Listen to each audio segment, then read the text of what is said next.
All right, thank you everyone for coming today to learn more about the rapidly growing fermentation industry. And thank you to all of our panelists for giving us all the opportunity to hear about your fermented food companies and the impact that you're making. I'll briefly introduce myself. I'm a junior at UNC studying environmental studies and business administration. I co-founded the Chapel Hill Alt Protein Project about a year ago, which is a student initiative supported by a nonprofit called the Good Food Institute, and they're working to accelerate the development of plant-based, cultivated, and fermentation-derived alternatives to conventional meat, eggs, and dairy. And at UNC, we're creating a community for alternative protein research and innovation. So we're going to start off this webinar with a brief introduction of fermentation, then go into a 30-minute moderated panel discussion and end with a Q&A. And feel free to type questions in the Q&A box at the bottom as the webinar goes along, and we can have our panelists answer them along the way. So traditional fermentation has been leveraging the power of biology and microbes to transform food ingredients for centuries to create delicious, nutrient-packed foods.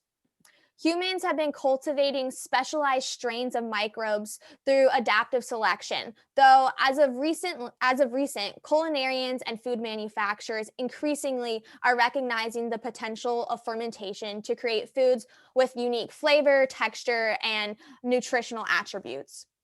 The customization of microbes for use in food production has been termed the second domestication. The first wave of domestication leveraged selective breeding of animal and plant species for desirable traits over many centuries, such as rapid growth and disease resistance, resulting in today's livestock and crops. And now the second wave of domestication presents an extraordinary opportunity to domesticate fungi, bacteria, yeast, and other microbes to produce an amazing variety of food products. Fermentation is a key of the future of food and more sustainable food systems, and I'm excited to hear from 4 North Carolina-based fermenters today who are helping create this better food system for a better world.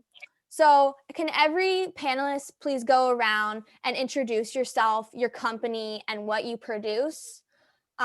Maybe Taylor, could you please start us off? And we can popcorn it around. Yeah, I'm Taylor Westbrook. I'm the creator of By the Brook Tempeh. We're located in Saxbaha, North Carolina.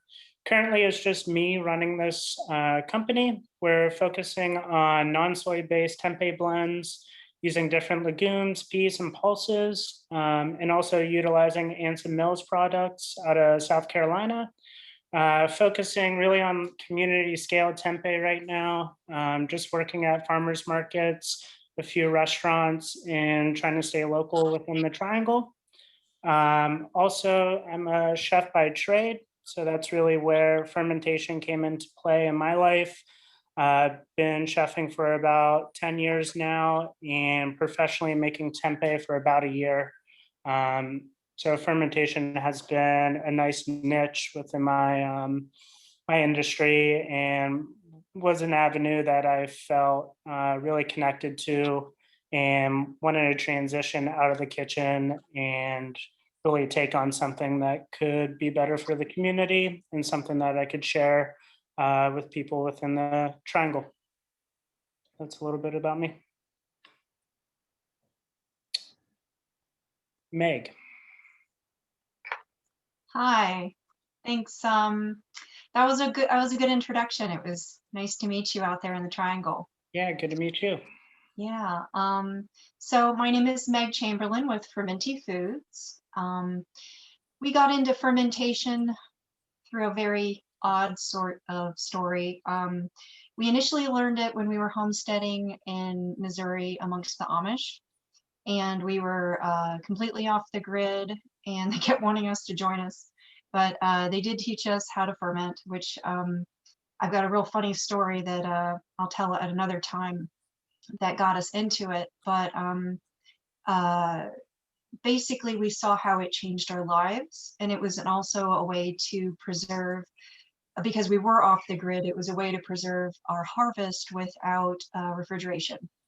So long story short, we now cover about I think it might be 50 or 60 stores throughout about 4 different states. We had started at the farmers market. Watch out, it'll catch on. So we've been really busy just trying to keep up with demand. The largest demand that we find with our customers is they're wanting health benefits plus flavor. Like they want both. They don't want to mess around. So that's kind of where we come in, and we just try to introduce fermentation as a condiment. Actually, our vegetables, we treat them as condiments. So we're not trying to overwhelm our consumer by you have to consume fermented foods, but we're just trying to have it be available and have it on the table. So to do that, we also work with local food banks. We donate our fermented food because through our market years, we learned that not everybody can afford fermented foods, or that it seems like a luxury. So through several different avenues, we've made it as accessible as we can to people. And so that I look forward to going into that here in a minute. But I just thank you for coming and being a part of this today, and thank you for having me. I don't know who would be next. Grant, could you please go next? Awesome. Sure. Meg, thanks for sharing. Taylor, thanks for sharing. Everyone, thanks for being here, and Clean Tech Corner for putting this on. My name's Grant Rulhman. I'm the founder and fermenter with Homebucha Kombucha. We're based in Durham, and we make small batch artisanal kombucha in the traditional open air method. Kombucha being a fizzy fermented tea. So we're based here in Durham. I started the company in late 2015. At the time, I was working on a small farm and started this as a side project just out of interest. Slowly but surely, the interest grew, both my personal interest and the community interest in the product. And so I've been full-time working with the Homebucha project since 2018. And similar to Taylor, I'm the founder and the only full-time employee. We've got a part-time staff of farmers market reps and sort of a rotating crew of production assistants that help us in the kitchen. But yeah, Homebucha, we do it in the old school way. Kind of similar to what Meg was saying, you want to have a product that's accessible to people. I've seen in my time selling at farmers markets a big increase in the public awareness about fermented foods. And of course, in my case, kombucha. It used to be almost every customer, you'd be having to describe, what is kombucha? How is it made? Why is it weird? Why is it not weird? All these different conversations. Whereas now pretty much everyone knows at least generally what it is. So it's been interesting to see that transformation of public awareness, at least here in Durham and the Triangle. But our goal with Homebucha is to do it the old school way, let the microbes lead the way as far as the flavor development of the product, but to create a balanced drink that, consumers all across the map can enjoy. And, the whole food is medicine ethos, bring that into it, because people aren't going to get the health benefits if they don't want to consume the product. So I can definitely resonate with what Meg is saying there. And yeah, it's just a fun product to make and cool community to be in. Thanks for inviting me. Awesome. It was great hearing all of y'all's backgrounds.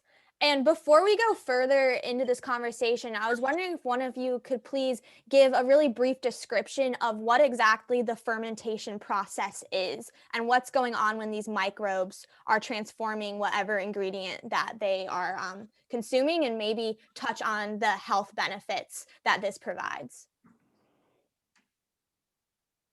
Well, I can only speak about lacto fermentation with vegetables. I'll leave the other professionals with their strains, but in lacto fermentation, it particularly Fermenti focuses on wild fermentation, which is just using salt and or water to activate the naturally occurring lactic bacteria on the surface of the vegetables. And so when I talk about our classes, it's really fascinating because people are always really curious. They're like, but botulism and this and this. And it's like, no. That's completely in a different realm. It's like a street fight in the jar, okay? Nothing's getting out of that jar except for lactic acid bacteria. And if it does, you know it. So that's kind of, it colonizes, and it's neat. It changes the color. That's why I love to teach the fermenting, because people can see it up close and watch the processes.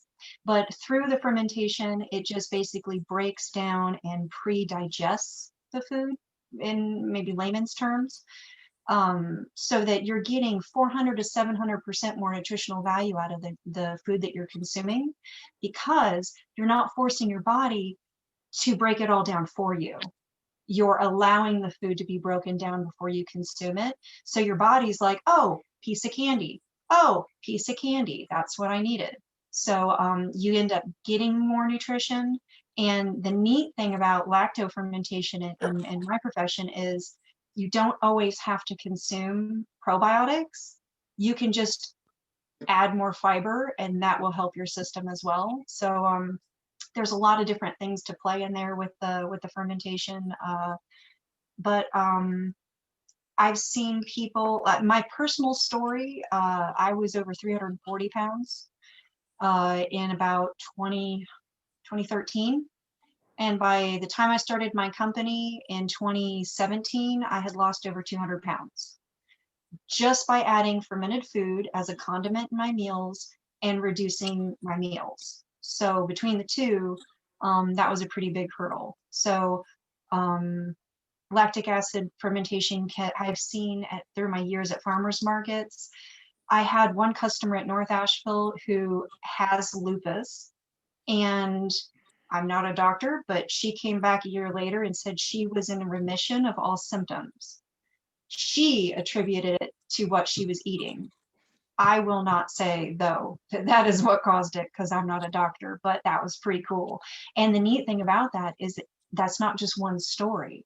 I've heard probably 100 different stories of how the lactic acid bacteria has helped support people's own bodies and repairing things that maybe they might have thought wasn't repairable.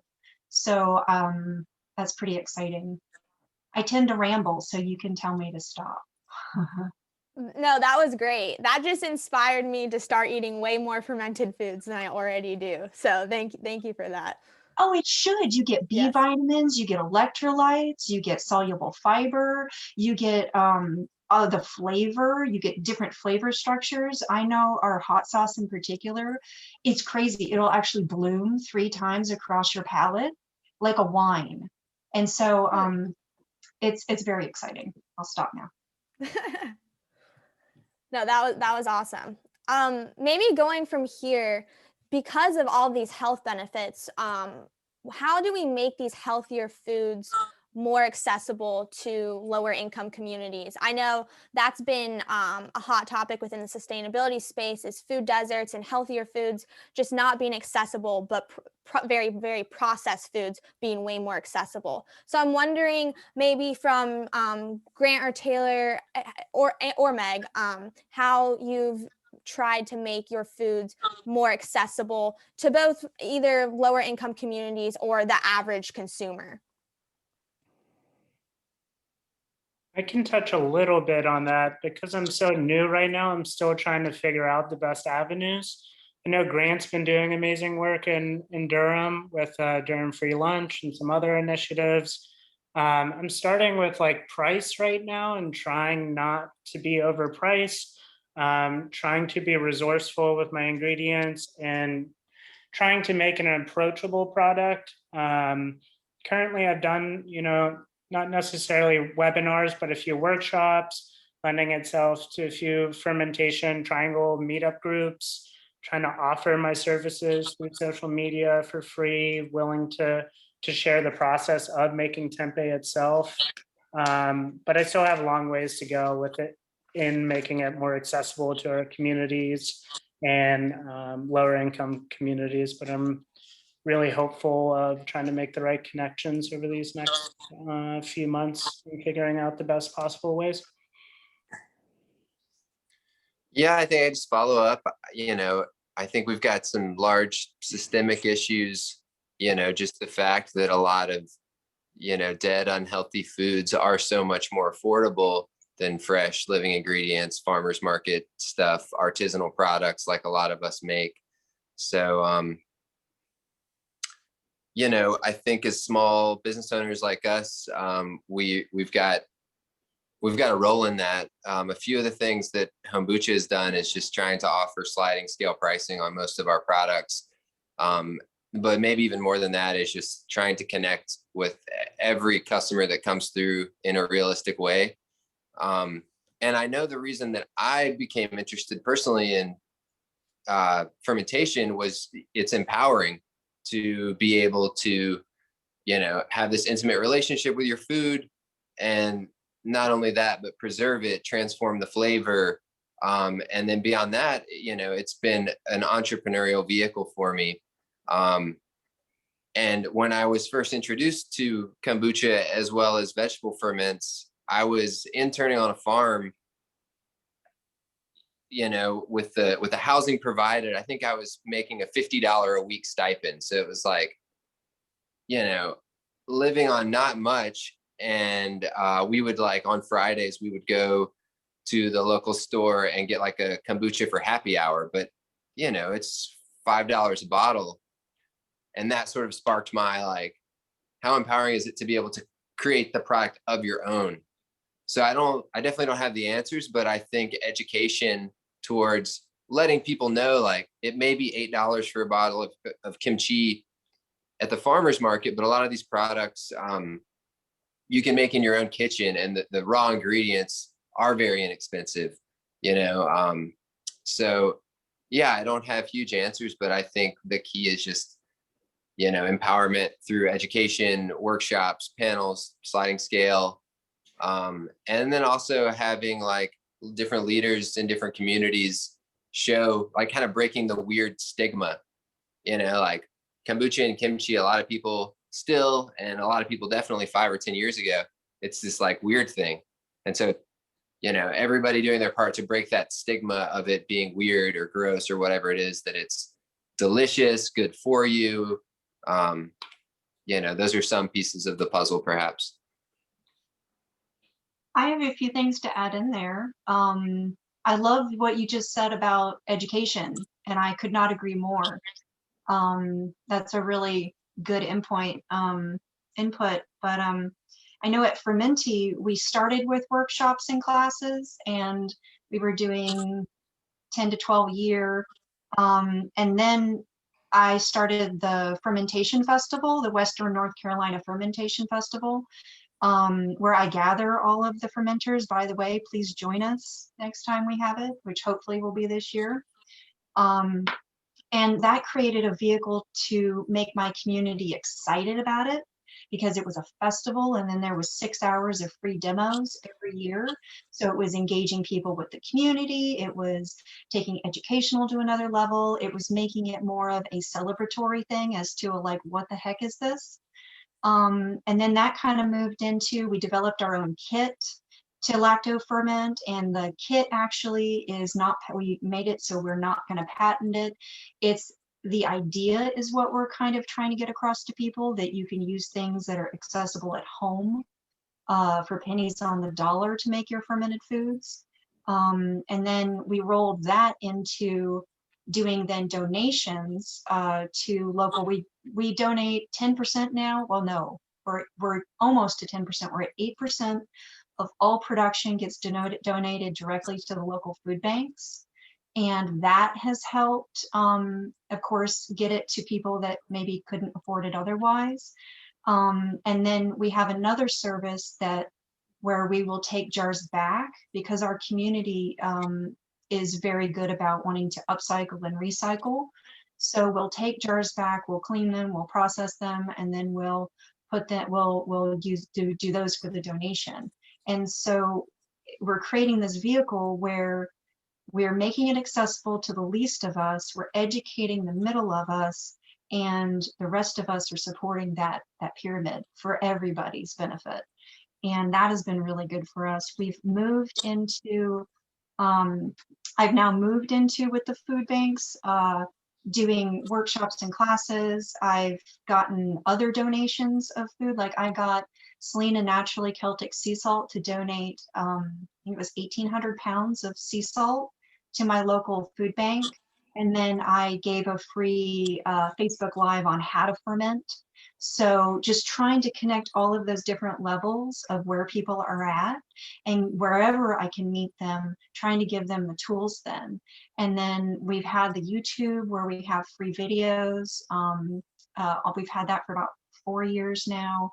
So, and I weekly encourage at markets, and that was a really good point about at markets having to educate, because back in 2017, a lot of it was education, and now most of it is, oh, which flavor do you want? So it's less of like what it is and more of, well, which one do you like? So, and if you don't like anything I have here, how can I encourage you to go home and make one that you will like?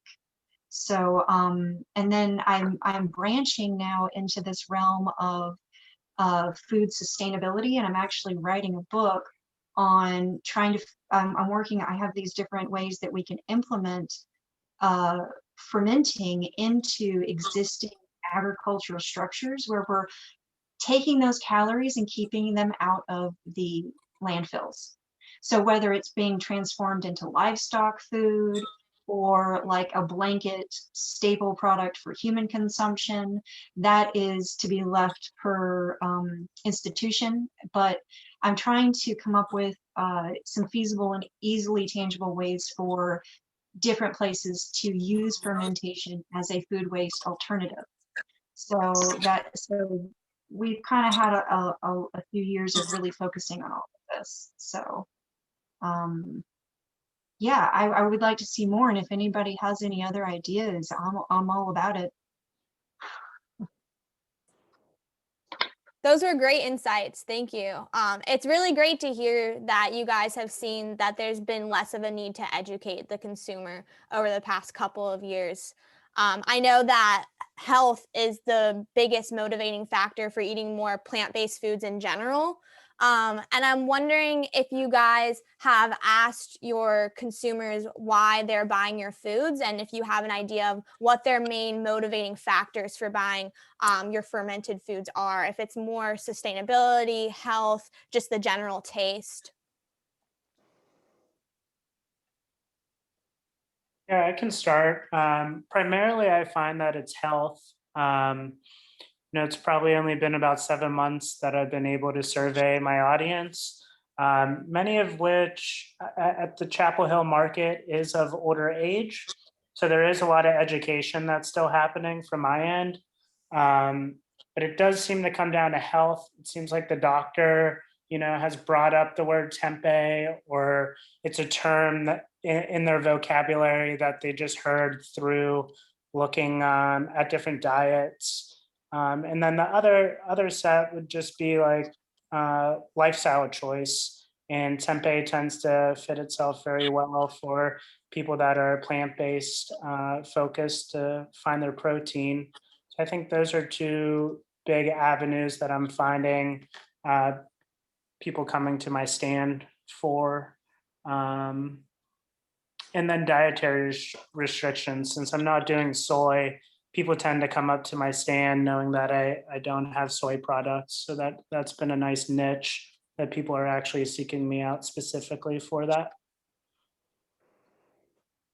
I think in my case, it's somewhat of a fusion of all of them, coupled with the fact that kombucha has become fairly trendy. So I think it's a combo of all of that. But if the flavor is not there, the health benefits will only take you so far. I definitely have some customers that are using kombucha as an alcohol alternative. I've got one customer who comes weekly and gets 2 of our 32-ounce growlers, and he tells pretty much the same story every time of how when the COVID pandemic began and they're at home all the time, they were just drinking wine like every night. And he's like, we've almost totally substituted our weekday wine with the kombucha. So, I guess kind of similar to what Meg was saying. I try not to dive too deep into the health benefit aspects of it because number one, I'm not a qualified medical person. And number two, unfortunately, there's not super hard science. You kind of have to pick it together. But, you know, I hear a ton of stories of how it's helping people with, you know, feeling generally a better well-being, more energetic, or taking the place of something that maybe was dragging them down, whether that was like having that extra glass of wine or the second cup of coffee in the afternoon, as well as just that, you know, it tastes good. So I think that's got to be a big part of it, but it's kind of a combination of reasons of those three that we see most of our customers. I would agree with both of you that probably health is the first ticket. If people aren't already like, oh, I love it, then the second thing that draws people is, again, the health.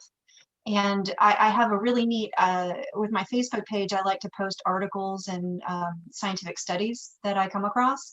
And one of them I came across about, it's maybe 3 years ago now, but it stated that for every 16 ounces of vegetable fermented food, you get more living probiotics than 9 bottles of the store-bought engineered probiotics because it's natural. So so again, with the education and how all that works, you just kind of got to pick at it. When the science community gives you something to work with, you have to then be able to take it and translate it and spit it back out in about a 10-second spiel, because that's what you got at market. Right. So it's been tricky to educate, but yeah, I think the other two guys kind of nailed it. It's health and flavor. Very interesting. Could one of you please maybe touch a little bit on the sustainability factor, even though that might not be a main reason why consumers are buying your food? I think it's a key reason that the space should be thriving in general. So if one of you guys could please touch on that, that would be really great. I'll just start real quick Well, because tying that in. Oh, sorry, Meg. But just to say the sustainability and it being local, I think is a huge reason why people are coming to see me at Homebucha because, you know, they live in Durham. This is a made in Durham product. They want to support local, you know, and we can go into all the reasons why local is more sustainable, but I think that is got to be for all of us, you know, and small crafters across the country, you know, that's one of the biggest things that we have on our side is that, you know, you might like kombucha, but you want the local kombucha or the local tempeh or the local ferment. And, you know, huge sustainability benefits to keeping your dollars locally, not to mention, you know, all the carbon that gets used if you're shipping product all over the place. And then even just on the small scale of how we do our operations, you know, we're doing a lot more things by hand. That means a lot less water waste, you know, waste of all kinds, and usually paying a living wage with a lot of small companies. So, yeah, I think that ties into our marketing appeal as well, but small is beautiful. And, you know, this sort of decentralized food system is more sustainable in a ton of ways. So I'll stop there, but yeah, small is everything, I think. that was really well put. I liked that.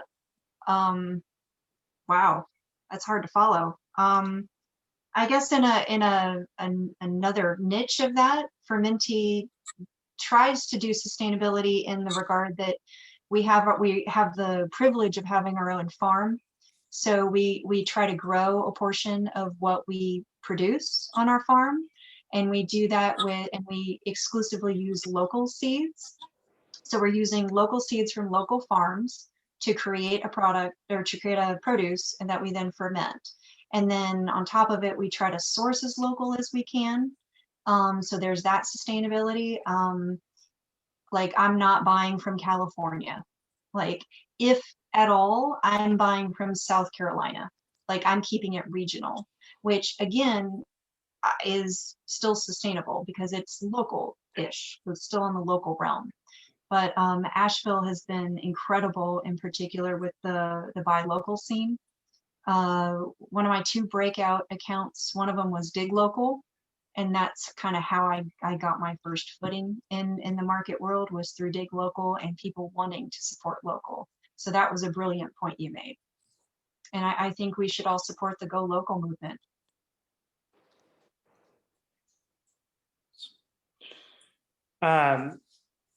The part that I've been kind of stuck on and really enjoying is the transparency that small businesses and fermenters have in their local communities. Being at the farmers market, they can ask you questions directly, and you can really share that information versus White Life or the bigger, Tempeh companies. They're foreign to the local customer. So I'm very connected into just sharing that story to when customers come up to the table, telling them where I'm getting my ingredients, sharing the process, and then also really intrigued by money staying local and just being reciprocated within the local foodways, and super connected to the idea of slow foods and tempeh staying within the community, and really trying to push myself to move slowly and not be connected to extreme growth or making choices that will, push me in certain ways that I'll get outside of my local region. So just connected to that transparency where people can really see me. They can see my social media page, my website, and feel more connected to what my product is. Yeah, those were all really great points.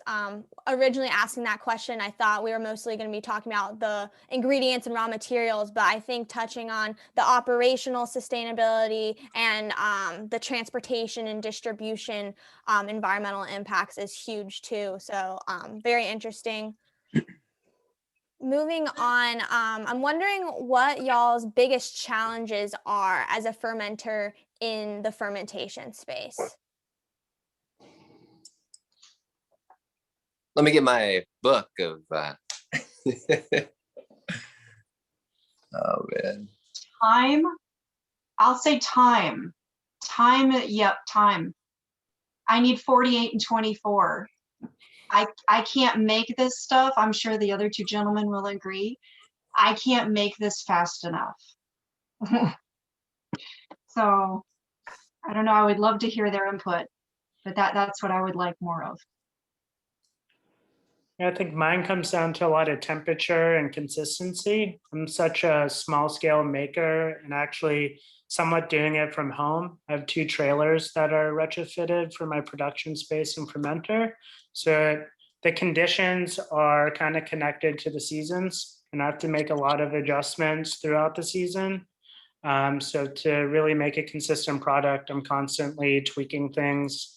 And I've found sourcing beans is not as easy as I thought it would be. The supply chain right now is quite difficult with COVID.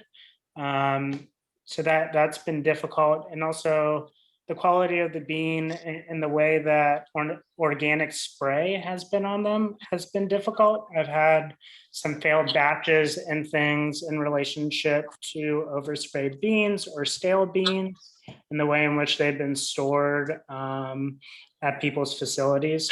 So that's been an interesting kind of struggle that I didn't really realize when I got into this industry. But it's been fun how to be resourceful and connect with other tempeh makers that are leading me down the right avenues to figure out those variables. When you had to source or find a new source of those beans, did you expand into a new type of ingredient and expand your product base, or were you able to end up finding a new distribution channel? New distribution channel, but that made me have to buy more beans at one time. So I did have to stop doing 2 of my prior products and brought in 2 different ones, which has been a good thing. But it's made me commit to a lot more beans at one time so that I know the quality is what I want, versus using like middle suppliers that restaurants will use, which was my first kind of avenue, and that's where the failures came. So I've invested more money for particular beans, which has limited my product line currently, but that can change pretty soon. I hear that. I had a problem sourcing cucumbers a few years ago, and I had a lot of failed batches because of it. And so I actually had to remove a product because I just couldn't get quality consistent. So I respect your struggle. I wish you well with it. My current problem right now with the supply chain with COVID, and yes, that is still a very big thing, is jars. And that's why we do the jar return. That helps. But yeah, like I just had to pony up for 4 pallets of jars. So that'll be fun. Yeah, that's a really good point. Supply chain. Yeah, I don't know how fermentation specific, but definitely small business specific is the time and just wearing a lot of different hats, as in the creator, the marketer, the delivery person, the person who mops the floor, like, you know, all of the different aspects of it. And it does seem that there is sort of this large gap between a really small scale, you know, almost like home business style producer, and then the super large players. And, you know, it calls for a lot of creativity, but yeah, kind of that gap of growth in between. And sort of like Taylor, I'm not trying to grow really beyond the region. But even equipment wise, you know, something I've been looking to get into for a while is transitioning from our 12-ounce glass bottles into cans. And, you know, I'm finally finding some products, but it's like you either spend 60 grand on a canning line or you're doing it by hand and everything that comes with it. So again, that's not necessarily fermentation specific, but just the way that a lot of the tools of the trade are developed is, you know, it's either kind of like a homebrew, home ferment setup, or it's, you know, you're distributing to an entire region of the country or national or something. And so sort of that gap, and that also goes with, you know, labor and everything that you need to make a business run. But yeah, it definitely calls for creativity and leaning in on your fermentation friends to say like, hey, how have you done it? Collaborations and sharing and stuff like that is what makes the community beautiful. But that is a challenge in this space.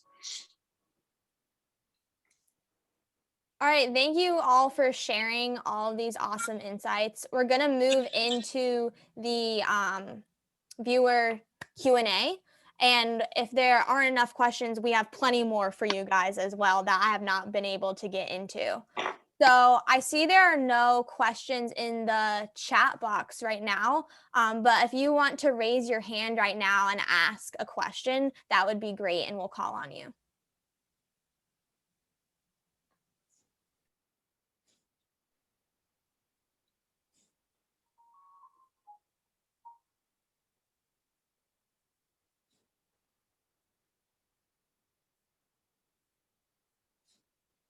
Hi. Okay. Oh, you go ahead. Okay, thank you so much. And thank you everyone for being here. My name is Griffin. This question is for Taylor. Taylor, I'm actually in the process of starting a business much like yours in the state of Colorado. So no competition there. I obviously have a slew of questions for you, but for the sake of this video conference, I'll just ask one that's particularly pertinent for my person, which is, so one of the items required to bring this product to market is the food safety approval, the approval with the local food administration. And I'm just wondering what sort of insights you can give me towards that, specifically, you know, whether you had to submit any sort of complicated plans like a HACCP plan, or just in terms of your municipality, you were sort of able to go in a little bit more of a simple manner. Yeah, luckily there was somebody before me making soy tempeh, Tempeh Girl. about 3 years ago. So she was helpful and kind of directing me in the right ways. I would suggest reaching out to your county. I had to use the agricultural department. And once I got a hold of the right person for my region, I just started downloading him with tons of questions. They were familiar with Smiling Hara already. So there was a base of information there that lended itself for me to easily get him what he needed. And there was some minimal HACCP plan like things that made him comfortable with me opening up my operation more or less from home. So I would just figure out who your rep is in your county and don't be afraid to ask questions. In my experience, nobody's been out to get me. They've been really helpful and considerate to where I'm at and meeting me where I'm at. So it might take some time, and they might throw a couple hoops for you to get your operation off the ground.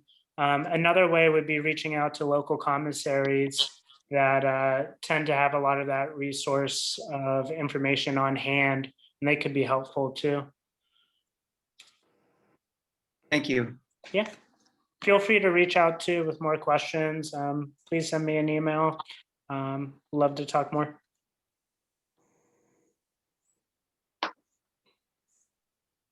I have a question to go off of that, actually. I'm wondering if you guys have to get approved by the FDA in order to sell to consumers, and what that sort of regulatory process is like, if there is one, and if it's different just selling locally versus interstate.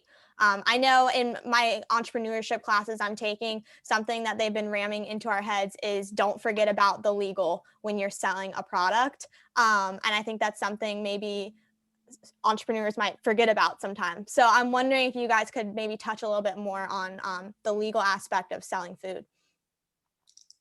Got a good one if I may jump in there. First thing I would do if you're trying to be entrepreneurship, I would find a way to separate your personal assets from your business assets. And the very first thing before you sell a jar is get food insurance. You can get through FLIP, F-L-I-P, and they will insure you. God forbid something were to happen, or somebody were to say that something happened and you don't want to lose your house. So those would be the two first things I would do. And but in conjunction, of course, with getting the information from your county rep. That was great advice. That's exactly what I would do. But yeah, you do have to register with the FDA. You have to register at certain sales points. But as a starter upper, other than the insurance and getting your inspections clean, I would maybe worry about the FDA when you get to a certain selling bracket. So yeah, that would be my advice.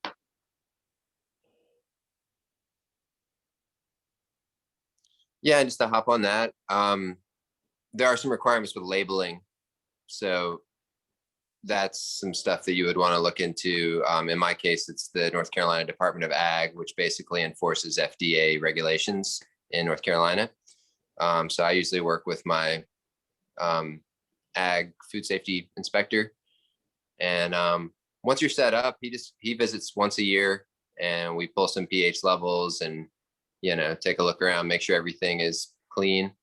But yeah, in the beginning, if you're looking to sell a prepackaged product like a jar of kimchi or a vac sealed tempeh or a bottle of kombucha, I've got one here, then you want to have your label on the back, and there's kind of a template for calories, fat, sugars, the things that they require you to list.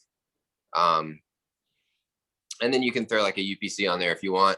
I think that if you're under something like 10,000 units of production in a year, you have to put the ingredients and the address of the production location, the name of the product, but you don't have to have a nutrition panel until you reach a threshold of units, which, don't quote me on this number, but it might be like 10,000 units sold in a year or something like that. So in the beginning, you can have a more simple label, but that's something you want to be thinking about as you go along. And get your accounting set up off the jump, because it's so much easier than going back and trying to figure things out and work it in. So, start your accounting when it's simple, and you'll learn along the way. That's a mistake a ton of people will have, and I was warned not to make that mistake, and I still pretty much did. But yeah, accounting for your business expenses and stuff like that is important as well. Yeah, I That's guess great. Sorry. You can one go. little part, just figuring out your designation if you're wanting to go like sole proprietor, LLC, and talking with other business owners about those correct choices is helpful.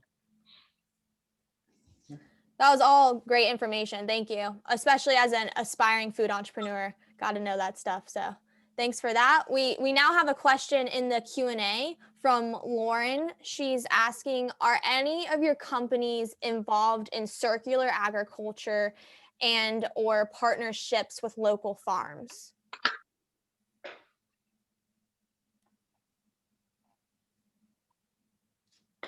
Yes. Yes.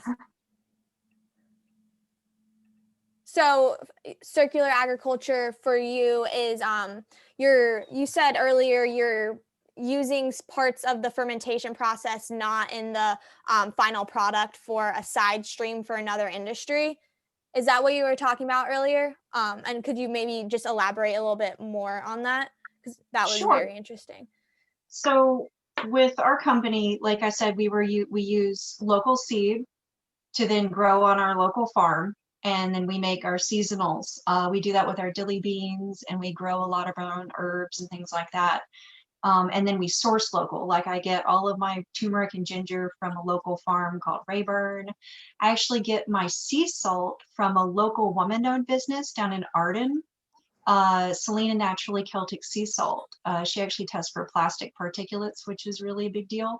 So that's again local. But we've learned actually with our vegetable fermentation and farming that we even bring home our kitchen scraps from the kitchen, and we will ferment them for our livestock. Like our chickens eat our fermented vegetable leftovers. So it gets put in the seed, it gets brought up, it gets grown, fermented, and then fed to a chicken and pooped right back into the cycle. So that's very cyclical. It was kind of cool. We had a product this year, our salsa. So if you buy a jar of our salsa and if you were able to pull some of the seeds out, you can grow and sprout the seeds out of the jar of fermented food.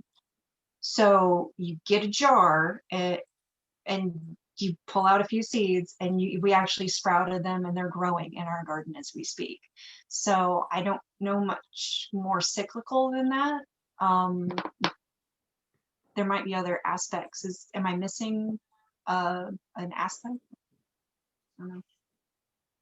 Yes, like heat and temperature is another way that you can make things cyclical, like with thermal heat, using solar in different ways to, with tempeh, you need to keep a temperature of like between 86 and 90 degrees. So I know there could be creative solutions to bringing in natural heat and not needing to use a heater technically. I think a lot of creativity and engineering would have to happen for something like that, but I'm sure there's makers out there that have tackled that. Aquaponics, I think, too, is able to create heat in certain ways. And there was another piece within tempeh production that I would love to get into is gifting my hulls to mushroom companies so that they can inoculate mushrooms with hulls would be another cyclical thing that I would love to do, but just don't make enough tempeh yet for it to be worth like Hull River mushrooms time. But that's a direction where I'd like to go. That's awesome. Yeah. Yeah, I think just hopping onto that same concept, Taylor, is the cyclical nature of the product production as far as integrating local produce into your foods and things like that, but also the community that's built on this small scale of, just like you said, like a side product of your production going to another local business's production, or even, just trading products at the market, and sort of the cyclical nature of working on that small scale, that, I make kombucha that I trade for your plant starts that I put into my garden, and, keeping those local dollars around, or even taking the dollars out of the equation. And we're just like supporting each other's business with things that we both want. I mean, I think that's how we met originally, Taylor. We traded some booch for Tempeh. Yeah. And Awesome. so there's that circular thing. Yeah. Sorry, go ahead, Meg. I want in on that. That's awesome. I want to trade. I know. Yeah. I got to get some of your product over here. I want to try it. Do you ship? How does it hold up to temperature and shipping? I do not ship. I do all of my own in-house distribution. I don't do anybody else's. But I am in Charlotte, and I am headed your way. So next time I deliver that way, I'll reach out to both of you, because I'm not joking. I would really like to trade. Let's do it. Yeah, it's the same with Homebucha. It's maybe tailored. Are you able to ship your product? Does it hold up? Conceptually, can you ship Tempeh? I'm working with a friend in Miami that's actually stopped doing farmers markets and now is just doing shipping kind of regionally, and also probably a few other states. And he's doing a quick freeze, dry ice. Seems like a lot of material. I don't have a lot of storage space. I've done some shipping to friends and family. It's quite stressful, making sure that the tempeh doesn't reheat on itself. But so you're packing it like in a cooler and shipping the cooler. It's not very shelf stable at a room temp or truck temp. No, and there's a few companies that have, I guess, pretty good models. A company in Boston, Boss Tempeh, that is able to ship all around the country somehow, and they're like third generation tempeh makers, so they got the system down. I only know maybe 3 or 4 companies that are doing unpasteurized really well shipping, but so are they doing preservation through? Are they refrigerated truck shipping, or are they like preservative adding, kill the tempeh and ship it? I heard Boss Tempeh actually is allowing it to ferment in their shipping process, but I'm not 100% sure on that. And then I think most people are just using dry ice and freezing it, and that, as long as basically if you ship under 300 miles, you can get your product there in under 24 hours. So, that makes sense. But when it's 2 or 3 days, I don't know how to make it make sense. Yeah, it gets expensive too. Yeah. Yeah, I don't know about you two, but my customers demand glass, and shipping glass is just a nightmare, especially when what is in the glass can blow up. Yeah. So I was doing it for a while where I was packing my product in like seal meals, but it was just too labor intensive. I don't have enough staff. I don't have enough time. There is a company in New York, by the way, if y'all can afford to or take the time and purchase her product, New York Natto. It's the only fermented natto in the country that I've been able to find. She's my friend Anne up in Brooklyn, and she doesn't freeze it. So it's still that beautiful texture. And how she ships it is she just puts the Nordic pack on the top and the bottom, and then she ships it out. But her jars are small. And so, and I don't think hers is as volatile as mine might be. But her product is exceptional. So if you wanted to order a box of hers and see how she does it, that's a really great way to go. One day.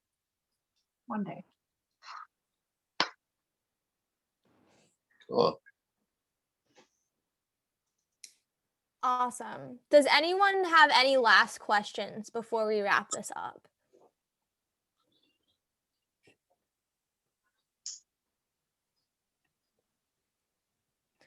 Okay, then I have one last question.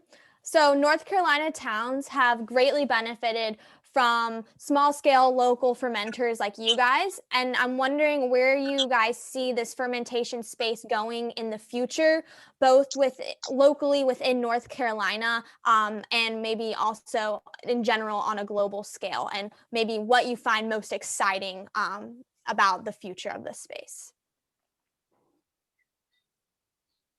I think for my product, I want it to feel more normalized. And I think that really starts, within small tempeh makers creating fun competition within their regions. And I really would love to see more tempeh makers out there to really break down the nuances and really demystify what tempeh is, because I think there's been historically an interesting kind of progression of how tempeh came into America. And I think it's at this beautiful spot right now because, vegan, vegetarian, dietary things are really at the forefront that I would love to see all eaters be intrigued by tempeh.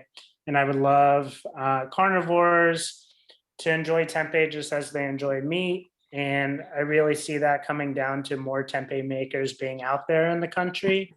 And I do see that happening when, with demand just increasing. I'm really excited to see tempeh, look like kombucha, look like sourdough bread, look like, sauerkraut. And I think it's getting there. And there's a few cities out there that I think have done a really good job of fortifying that product as like a mainstay pantry item for families of all types of eaters, and really just the normalization of the product I'm looking forward to. And I think it's really going to happen in these next few years. Yeah, with delicious tempeh like by the Brook. Yeah. Yeah. I mean, I can resonate with that of like, I've had this dream of if you get an establishment that has beer on tap, that there's at least going to be a kombucha on tap. The normalization, I enjoy a beer as much as anybody, but if you've got 12 taps and someone comes in and orders a booch and you don't have a booch on tap, then you should be ashamed. I'm kind of joking there, but I can see that for the tempeh as well, to say like, if you go to a restaurant and there's not some tempeh dish on the menu, what the heck? So I hope we get there. Yeah. Well, based on the information I keep seeing, we're going to get there faster than both of y'all probably expect. Just in the realm of kimchi sales alone, are expected to go up like thousands of percent. Like, I just want to rip my face off when I look at that kind of data, because I'm working 80 hours a week. My husband and I are now, and we can't even keep up now. And this whole, so I have other fermenters that come, like I just met one a couple weeks ago, and he was so cute. He was like, "But you're my competition." And I'm like, "Dude, you don't even know, like, you just go at it. It's like throwing a hot dog down a hallway.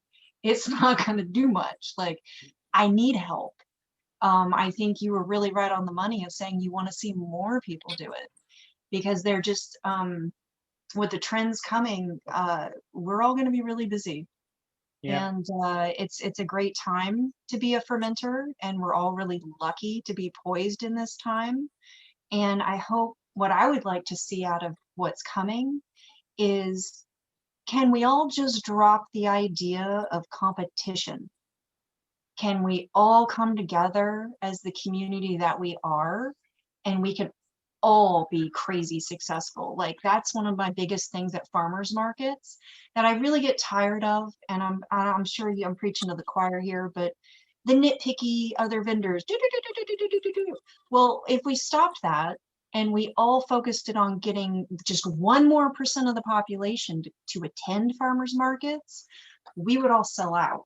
Yeah. So, and that's just farmers market. We're not even talking about fermented food. So imagine what can happen when we all come together with fermented food, and like, just wow. So it's a very exciting time to be doing what we're doing, and I'm excited to see how this is going to manifest. My biggest goal, I'm just going to go there. My plan with Fermenti is I want to get fermented food on the food pyramid. I want to sit down with Oprah and Michelle Obama and talk about how we're getting fermented food in the school systems. That's what Yeah. I want to do. Nice. That's where I'm at. Nice. That's Yeah. awesome. Wow, You that was get a a great- kimchi, and you get a kimchi. Love it. Yeah, I think that's a great note to end on, especially just how we shouldn't look at each other as competitors. The plant-based space is growing just so rapidly, and I think consumers are really waking up to the fact that we need more plant-based foods in our diets. And yeah, I think that's something that's really needs to change within the typical business mindset of looking at everyone else as a competitor instead of your partner and a friend and someone with the same mission as you. And I love that mindset that you guys definitely have. So thank you guys so much for coming today. I think this has been a great conversation, and I really am excited to try all of y'all's foods when I go back to Chapel Hill, and I go up to Asheville quite a bit too. So I'm excited to try all of it. Cool. Thanks for hosting. Thank you. Of course. Thank you for having me. It was a real pleasure to meet by the Brook and Homebucha. Yeah, likewise. I will be in touch about coming and trading. Awesome. All right. Thank you, friends. All right. Nice Bye, hanging out. everyone. Thanks.